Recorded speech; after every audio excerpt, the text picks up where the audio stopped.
Kolkata night Riders team থেকে related বড় এক নিউজ বেরিয়ে এলো। কলকাতা নাইট রাইডার্সের এই প্লেয়ার হতে চলেছে কেকেআরের এক্স ফ্যাক্টর প্লেয়ার। তোমরা যদি না জানো এই এক্স ফ্যাক্টর প্লেয়ার কাকে বলা হয়, তো যেই প্লেয়ারটা সবচেয়ে বেশি ভ্যালু ফর মানি প্লেয়ার, সেই প্লেয়ারটাকেই এক্স ফ্যাক্টর প্লেয়ার বলা হয়। আর আবুধাবি নাইট রাইডার্স সেমিফাইনাল থেকে কি ফাইনালের দিকে যাবে, তখন কি আন্দ্রে রাসেল যে অধিনায়ক সে কি ছেড়ে চলে যাচ্ছে এই আবুধাবি নাইট রাইডার্সকে? তো তীরে এসে কি তরি ডুবে যাবে? কেন আন্দ্রে রাসেলের কি হয়েছে যে কারণে আন্দ্রে রাসেল ছেড়ে দিচ্ছে, এই আবুধাবি লিগটা ছেড়ে অন্য জায়গায় চলে যাচ্ছে, কেন চলে যাচ্ছে? আর রিঙ্কু সিংকে কি অ্যাওয়ার্ড দিয়েছে, এই সব নিউজ জানতে হলে অবশ্যই পুরো ভিডিওটা দেখবে। নীতিশ রানা কুইন্টন ডিকককে নিয়ে একটা বড় খবর দেওয়ার আছে, তো সেই নিউজটাও জানতে হলে অবশ্যই পুরো ভিডিওটা শেষ অবধি দেখবে। কলকাতা নাইট রাইডার্স টিমকে যদি একটা ভালো টিম মনে করো, তাহলে এই যে ভিডিওটা পুরোটা দেখতে তোমাদের আগ্রহ করবো। প্রথমবার তাহলে চ্যানেলটাকে সাবস্ক্রাইব করে ভালো থাকা বেল আইকনটা অন করে নিতে পারো, একটা লাইক করতে পারো যদি কেকেআর টিমকে ভালো টিম মনে করো। চলো গাইস শুরু করা যাক কীভাবে বলছি। হ্যাঁ গাইস, জানো আইপিএল 2024 এখন শুরু হতে আর বেশি দিন বাকি নয়, এবার কিছুদিন পরেই, কিছু মাস পরেই শুরু হয়ে যাবে আইপিএল। তো সেখানে কেকেআর কামাল করতে চায়, আর সেখান থেকেই গৌতম গম্ভীর তাদের যে টিমের এক্স ফ্যাক্টর প্লেয়ারের নাম ঘোষণা করে দিয়েছে।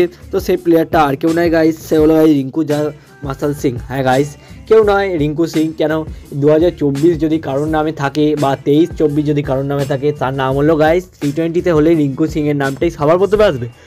কেন টি20তে বলতে পারো আইপিএলও কামাল করেছে, সেই কামালটা দেখিয়েছে টি20তেও, শায়ক মুশতাক আলী ট্রফিতেও, সেখানে আবুধাবি তোমার যে ইন্ডিয়ার বিরুদ্ধে সিরিজগুলো হয়েছে সেখানেও সব দেখেছে, একটা টিম ইন্ডিয়ায় কড়া নেড়েছে এই রিঙ্কু সিং। তো রিঙ্কু সিংও এবছর কেকেআরে এক্স ফ্যাক্টর প্লেয়ার হবে। রিঙ্কু সিংয়ের এই হাত ধরে অনেক ম্যাচ জিতবে কেকেআর, তোমরা দেখে রাখবে, এখন থেকে বলে দিচ্ছি। তো আইপিএল 2024 রিঙ্কু সিং অবশ্যই কামাল করতে চলেছে। আর গাইস, আন্দ্রে রাসেলকে নিয়ে বড় খবর দেওয়ার আছে। তো আন্দ্রে রাসেল হঠাৎ কেন ছেড়ে ওয়েস্ট ইন্ডিজে চলে গেল? হ্যাঁ গাইস, এখন দেখেছো আন্দ্রে রাসেল টি20 বিশ্বকাপ খেলবে বলে প্রস্তুতি নিচ্ছে, ওয়েস্ট ইন্ডিজকে ভালো টিম তৈরি করতে চাইছে। তো সেই জন্যই এখন আন্দ্রে রাসেল ওয়েস্ট ইন্ডিজের টিমের হয়ে অস্ট্রেলিয়ার বিরুদ্ধে সিরিজ খেলতে চলে গেছে।